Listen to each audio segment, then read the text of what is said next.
আজকের ভিডিওতে আমরা সুখ খুঁজে বের করব। কি একটু অবাক লাগছে যে আমরা সুখ কি করে খুঁজবো? সুখ হলো আমাদের সবারই একটা আকাঙ্ক্ষিত চাহিদা, কিন্তু আমরা কোনোভাবেই সুখ খুঁজে পাই না।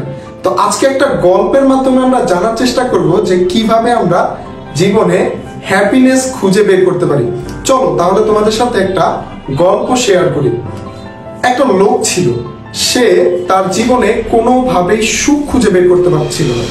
অর্থাৎ সে যখন পড়াশোনা করে তখনও সে সুখ পায় না, যখন সে কাজ করে তখনও সে সুখ পায় না, আবার যখন বন্ধুদের সাথে আড্ডা দেয় কিংবা কোথাও ঘুরতে যায় তখনও সে সুখ পায় না।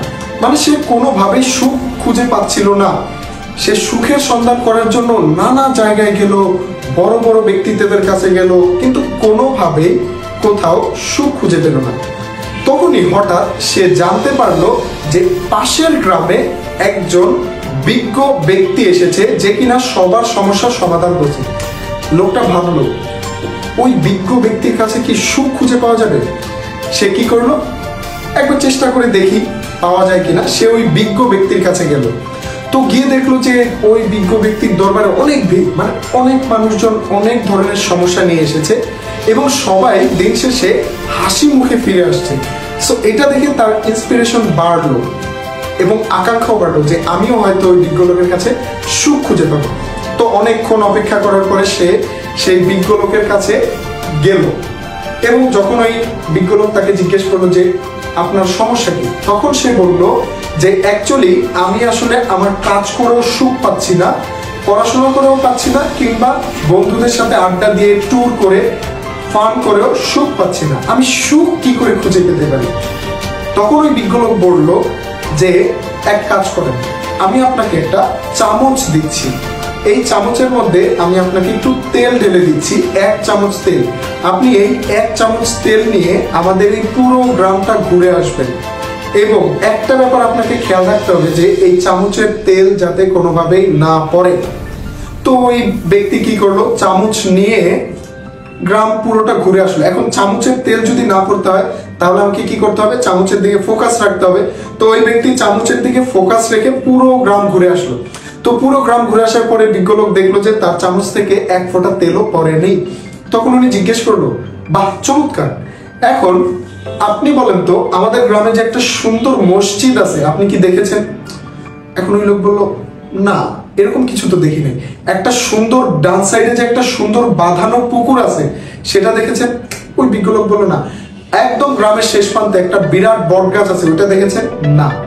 কেন দেখেনি? কারণ তার পুরো মনোযোগটা ছিল চামচের দিকে। এই চামচের দিকে মনোযোগ দিতে গিয়ে সে এই ডানে বামে সামনে পেছনে কোথাও কোনো কিছু দেখতে পারেনি। এইবার বিজ্ঞ লোক বলল, আমি আপনাকে আবারও 1 চামচ তেল দিব, আপনি এবার আবারও প্রোগ্রামটা ঘুরে আসবেন। এবার আপনার মূল ফোকাস থাকবে যাতে চামচের তেলও থাকে, আপনি গ্রামটাও দেখতে পারেন।